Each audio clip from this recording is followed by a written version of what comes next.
como aplicar a cosmovisão bíblica na minha área de conhecimento e atuação sem ser julgado como obscurantista, retrógrado e ser, entre aspas, cancelado?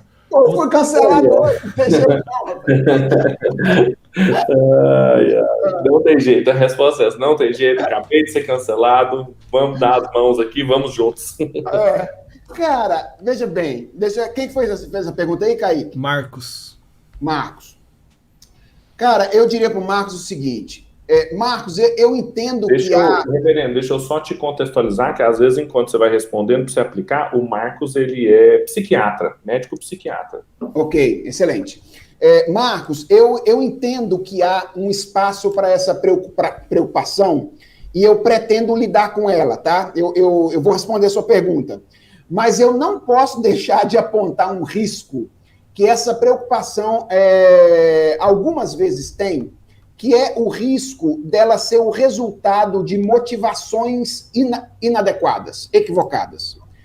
Cara, frequentemente isso acontece. A gente está preocupado com isso, muito motivado por uma preocupação com a nossa autoimagem, ou então muito preocupado com uma idolatria da influência, sabe? Uma idolatria da influência.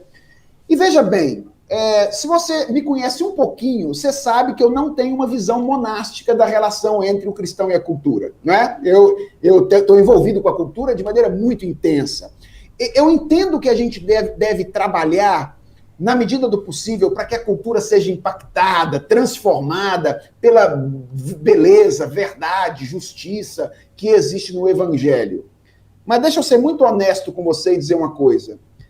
Eu temo muito que a influência e não a fidelidade se torne o nosso alvo principal. Eu temo muito isso. Sabe por quê? Porque quando a influência se torna o alvo principal de um cristão no engajamento cultural, ele se dispõe a renunciar a coisas importantes para garantir a posição a partir da qual a influência é possível. Ficou claro? Ou seja, quando o cara bota na cabeça dele que a principal coisa que ele tem que fazer na vida cultural é influenciar o mundo, há uma tendência muito grande de que ele abra mão de coisas importantes da sua fé para ocupar cadeiras nas quais ele tenha um lugar de fala, ok? Ou seja, para que ele receba o lugar de fala e possa exercer a influência por meio da sua voz. Então, veja, eu não creio que sermos bem vistos, nunca sermos cancelados, jamais sermos tratados como retrógrados, deveria ser uma grande preocupação para nós. Eu acho que isso não deveria ser. Jesus alertou os discípulos que isso haveria de acontecer com eles.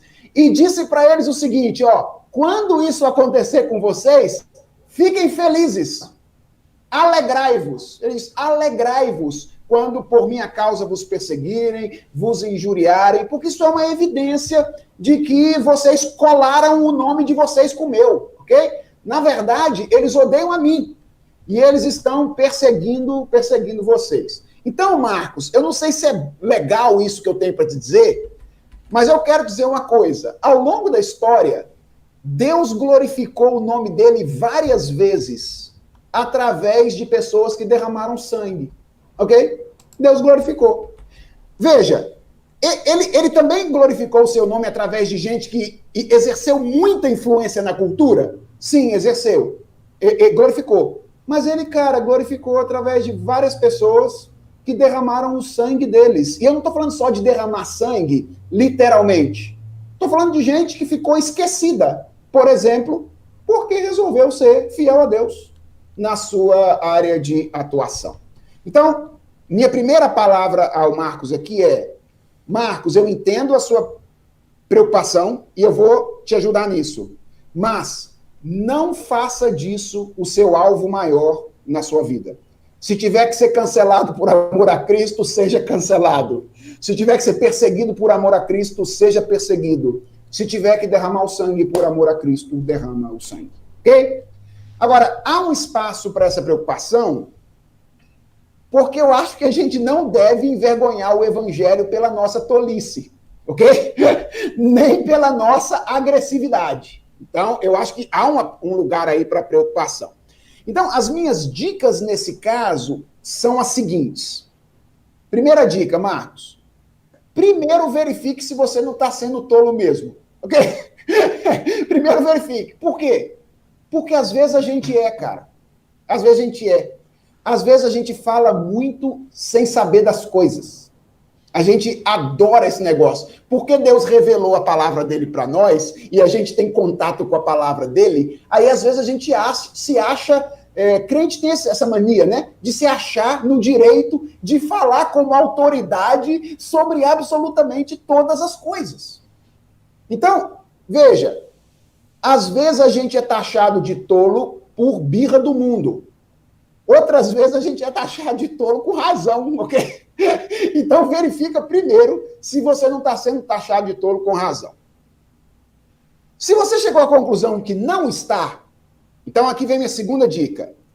Verifique se você está se comunicando com sabedoria. Essa é a segunda coisa importante. Eu e você precisamos aprender a nos comunicar com sabedoria. E o que significa isso?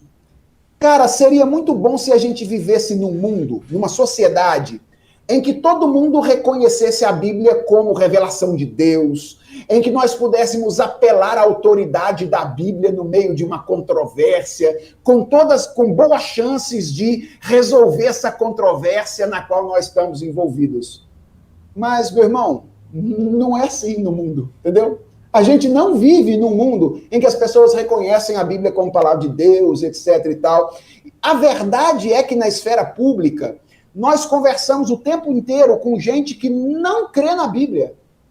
E nós precisamos ser sábios o suficiente para encontrar meios de argumentação mais indireta, que apelem mais à revelação geral, que apelem mais à revelação subjetiva, que são os elementos que nós temos mais em comum com as pessoas que estão ao nosso redor. Veja, isso é diferente de sugerir que você abra mão da Bíblia para argumentar. A Bíblia é o seu ponto de partida o tempo inteiro, ok? Ela está o tempo inteiro com uma carta na manga. Mas o argumento que você mostra é o argumento da revelação geral, é o argumento da revelação subjetiva. Por quê? Porque é isso que vai dar para você, de alguma forma, caminhos de ponto de contato para dialogar de maneira compreensível com as pessoas ao seu redor. Então, verifique se você está se comunicando com sabedoria.